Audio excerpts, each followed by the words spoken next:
Surgical strike की बात करते हैं कि हमने इतने लोग मार गिराए,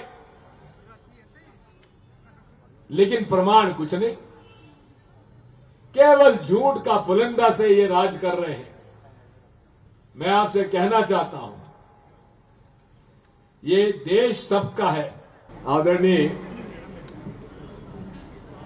हमारे अखिल भारतीय कांग्रेस कमेटी की महामंत्री श्रीमती रजनी पाटिल जी,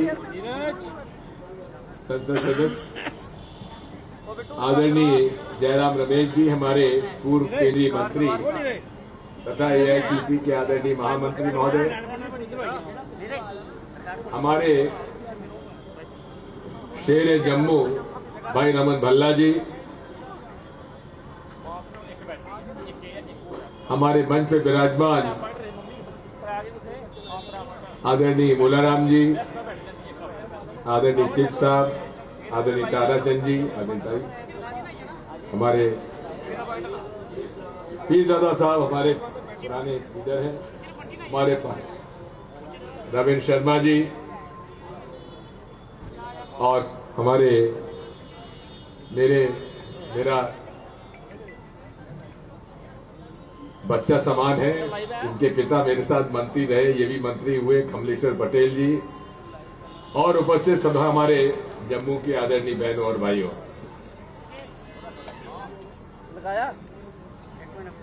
जम्मू का अपना पुराना इतिहास है और आज हम 3 दिन से जम्मू कश्मीर में भारत जोड़ो यात्रा चल रही है। महाराजा गुलाब सिंह जी की मूर्ति पर माल्यार्पण करने के बाद हमने प्रवेश किया और आज लगभग 3 दिन से लगातार हम आपके बीच में हैं। भारत जोड़ो यात्रा की आवश्यकता क्यों पड़ी, जरूरत क्यों पड़ी? हमारे विरोधी कहते हैं कि भारत टूटा क्यों, कब है जो आप भारत जोड़ रहे हैं? श्रीमान, आपके बयानों से, आपने अपनी हुकूमत से और आपने अपनी पुलिस और आपके सरकार के नुमाइंदों के माध्यम से जिस प्रकार इस देश में भाई भाई को अलग किया है, जिस तरह से आपने गरीब और अमीर की खाई पैदा कर दी है, पूरी देश की आर्थिक नीतियां कुछ चंद लोगों के हाथ में आपने सौंप दी है, जिसमें कि आप देख रहे हैं कि कोविड के समय, कोविड में हर परिवार में मुसीबत आई, आमदनी कम हुई, महंगाई बढ़ी, बेरोजगारी बढ़ी, लेकिन कुछ परिवार, करीब 50-100 परिवार ऐसे हैं देश में जिनकी आमदनी बढ़ती चली गई। आपको मुसीबत, हमारी मुसीबत, हर घर में मुसीबत, लेकिन कुछ मोदी जी के दोस्तों की आमदनी बढ़ती चली गई और एक महान व्यक्ति की आमदनी तो 8 गुना बढ़ गई। आखिर ये कैसे हुआ? शुद्ध रूप से इस देश की अर्थनीतियों के उनके माफिक बनाने से और हुकूमत पूरी तरीके से उनको सहयोग देने के लिए, कोई ठेका होगा तो उनको दिया जाएगा, कोई उद्योग लगेगा तो वही लगाएंगे, और वही हालात आज जम्मू में हो रहे हैं। जम्मू के लोगों को ठेका नहीं मिल रहा। किनको ठेका मिल रहा है? जो जम्मू के नहीं हैं उनको ठेका मिल रहा है। और ये मुझे बताने की जरूरत नहीं कि ठेके कौन दिलवा रहा है। मालूम है कि नहीं आपको? मालूम है कि नहीं है? केवल एक जगह से ठेके मंजूर हो रहे हैं और वही तय करते हैं ये ठेका लेगा, ये ठेका नहीं लेगा, ये काम करेगा, ये काम नहीं करेगा। 370 हटने से फायदा किसका हुआ?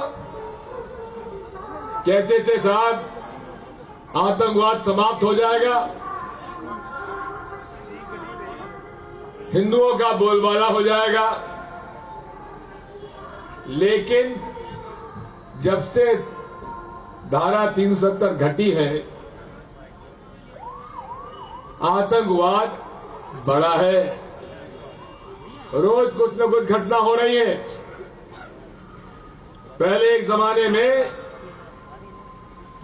ये आतंकवाद घाटी तक सीमित था, नॉर्थ कश्मीर तक सीमित था। अब धीरे धीरे रजौरी, पूंछ और डोडा तक आ रहा है कि नहीं आ रहा है? बताइए। हुकूमत क्या चाहती है? हुकूमत यहां का फैसला नहीं कराना चाहती है,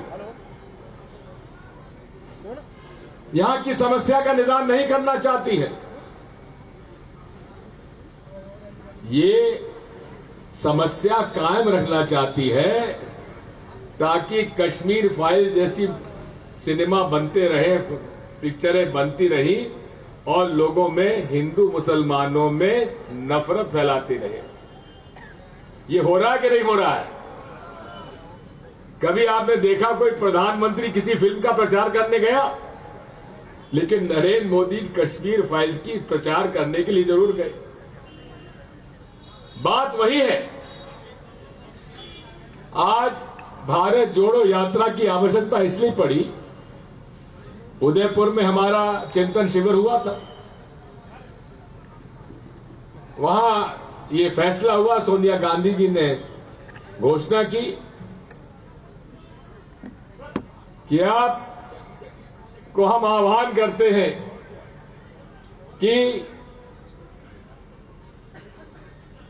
पूरे देश में जो लोगों में नफरत का जहर बो दिया गया है, जो अमीर गरीब की खाई बढ़ती जा रही है, जो महंगाई बढ़ती जा रही है,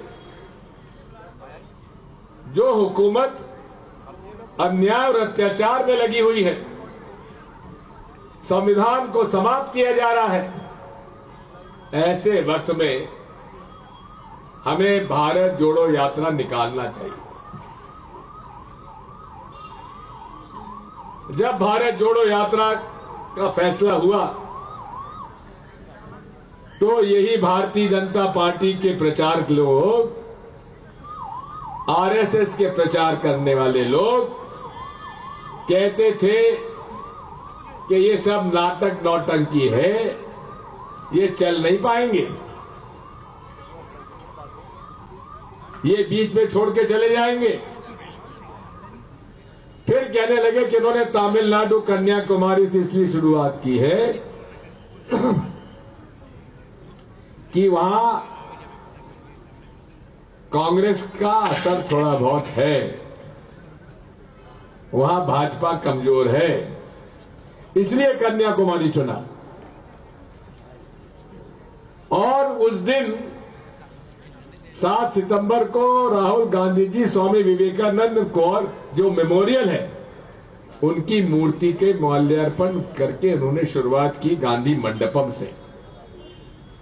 महात्मा गांधी कन्याकुमारी गए थे, कामराज जी वहां के हमारे तमिलनाडु कांग्रेस कमेटी के अध्यक्ष थे। गांधी मंडपम से हम लोगों ने यात्रा प्रारंभ की और भाजपा की एक नेता, में नाम नहीं लेना चाहता उनका, क्योंकि नाम लेने से उनका सम्मान बढ़ जाएगा, मैं सम्मान नहीं देना चाहता। उन्होंने कह दिया कि वे अब मेमोरियल में गए ही नहीं, विवेकानंद जी को उन्होंने माला नहीं पहनाई। अरे 5 सेकंड के हमने वो फोटो डाल दी कि माननीय आप झूठ क्यों बोल रही हो, ये स्वामी विवेकानंद की मेमोरियल के सामने माल्यार्पण करते हुए राहुल गांधी। झूठ फैलाने में इनसे बड़ा कोई उस्ताद मैंने जीवन में नहीं देखा।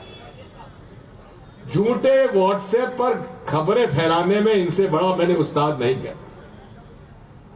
ये तो केवल इनके सामने एक ही बात है, झूठ बोलो, जोर से बोलो, बार बार बोलो, हमेशा बोलते रहो। धीरे धीरे लोग समझते हो सकता है ये जो कह रहे हैं सही हो सकता है, और इसी में उन्होंने देश की हुकूमत हासिल कर ली। हर चीज में हिंदू मुसलमान, कोई घटना हो जाए तो हिंदू मुसलमान, और उसके बाद हमारी डिबेट भी ऐसी होती है। एक पाकिस्तान का कोई नुमाइंदा बैठ जाता है जो हमको गाली देता है, और कुछ हमारे आरएसएस के लोग बैठ जाते हैं, वो उनको गाली देते हैं। लेकिन नरेंद्र मोदी जी, नवाज शरीफ साहब के घर में शादी होती है तो वहां जरूर पहुंच जाते हैं बिना बुलाए। ये क्यों है भाई? अगर आपको पाकिस्तान से इतनी नाराजी है तो आप बिना लोगों को बताए आप नवाज शरीफ साहब के घर में शादी में क्यों पहुंच गए? डॉक्टर मनमोहन सिंह जी की पैदाइश पाकिस्तान की थी, लेकिन वो तो प्रधानमंत्री के रूप में कभी पाकिस्तान नहीं गए। लेकिन इन्होंने केवल पूरे देश में ये सब बातें की। पुलवामा की घटना हुई, 40 से ज्यादा हमारे सीआरपीएफ के लोग मारे गए। क्यों मारे गए? सीआरपीएफ के लोगों ने, डायरेक्टर ने मांग की थी कि सेंसिटिव जोन है, इन सीआरपीएफ के जवानों को हवाई जहाज से श्रीनगर से दिल्ली भेजा जाए। लेकिन मोदी जी ने मना कर दिया। क्यों मना कर दिया? पुलवामा जो कि पूरे तरीके से टेररिज्म का एक केंद्र बन चुका है, वहां हर गाड़ी की चेकिंग होती है। वहां एक स्कॉर्पियो गाड़ी उल्टी दिशा से आती है, उसकी जांच पड़ताल क्यों नहीं हुई? और जांच पड़ताल भी नहीं हुई, और उसके बाद वो आके टकराती है और हमारे 40 सीआरपीएफ के जवान शहीद हो जाते हैं। आज तक उस घटना की जानकारी न संसद में उन्होंने पेश की, न जनता के सामने रखी। सर्जिकल स्ट्राइक की बात करते हैं कि हमने इतने लोग मार गिराए, लेकिन प्रमाण कुछ नहीं। केवल झूठ का पुलिंदा से ये राज कर रहे हैं। मैं आपसे कहना चाहता हूं, ये देश सबका है। आज हमसे कहते हैं हिंदुओं एक हो जाओ, हिंदू एक हो जाओ, हिंदू धर्म खतरे में है। अरे जनाब, 500 साल के मुस्लिम हुकूमत में हिंदू धर्म खत्म नहीं हुआ तो अब कैसे हो जाएगा? 100-150 साल का ब्रिटिश ईसाइयों का राज रहा, तब हिंदू धर्म खत्म नहीं हुआ तो अब कैसे हो जाएगा? अरे हम हिंदू हैं। कौन सा हमारा धार्मिक आयोजन है जहां हम लोग शांति पाठ का पाठ नहीं करते हो? शांति पाठ से हमारा धार्मिक काम शुरू होता है कि नहीं होता? बताइए हिंदुओं, होता है कि नहीं होता है? हर उसके अंदर हमारा नारा लगता है, धर्म की जय हो, अधर्म का नाश हो, प्राणियों में सद्भावना हो और विश्व का कल्याण हो। ये सनातन धर्म है, और यही सनातन धर्म में सबको अपना परिवार के रूप में मानते हैं। सर्वधर्म संभाव हमारी सनातनी परंपरा है, और ये लोग, इनका कोई धर्म से लेना देना नहीं है, केवल धर्म को बेचते हैं। और धर्म को बेचकर लाशों पर उनकी राजनीति होती है। इसलिए हम लोग भारत जोड़ो यात्रा आज हम लोगों ने प्रारंभ की है। स्वामी विवेकानंद जी ने क्या कहा है? उन्होंने कहा है ये सारे धर्म, आप उनका शिकागो में जो उनका भाषण हुआ था वो पढ़कर देख लीजिए। उन्होंने कहा था हर धर्म मानवता की शिक्षा देता है। हर धर्म के रास्ते अलग अलग हो सकते हैं लेकिन मंजिल सबकी एक है। जिस तरह से छोटी छोटी नदियां आखिर जाकर समुद्र में मिल जाती है, उसी प्रकार से हर धर्म हमको इंसानियत के रास्ते पर ले जाती है और इंसानियत ही हर धर्म का मूल सिद्धांत है। मानते हैं कि नहीं मानते इस बात को? मानते हैं तो जरा ताली बजा के दिखा दो जरा। इंसानियत ही धर्म है, चाहे सनातन धर्म हो, चाहे इस्लाम हो, चाहे सिख धर्म हो, चाहे ईसाई धर्म हो। तो यही इंसानियत को जो तोड़ने का ये प्रयास करते हैं, ये भारत जोड़ो यात्रा उसके लिए है। महंगाई बढ़ी है, कुकिंग गैस के दाम बढ़े, बाकी डिटेल में वो आपको बताएंगे। मैं तो इतना ही कह सकता हूं कि आज इस देश में तरक्की तभी होगी जबकि हिंदू, मुस्लिम, सिख, ईसाई जिन्होंने मिलकर इस देश को आजादी दिलाई, वो पारिवारिक रूप से एक दूसरे को गले लगाएं।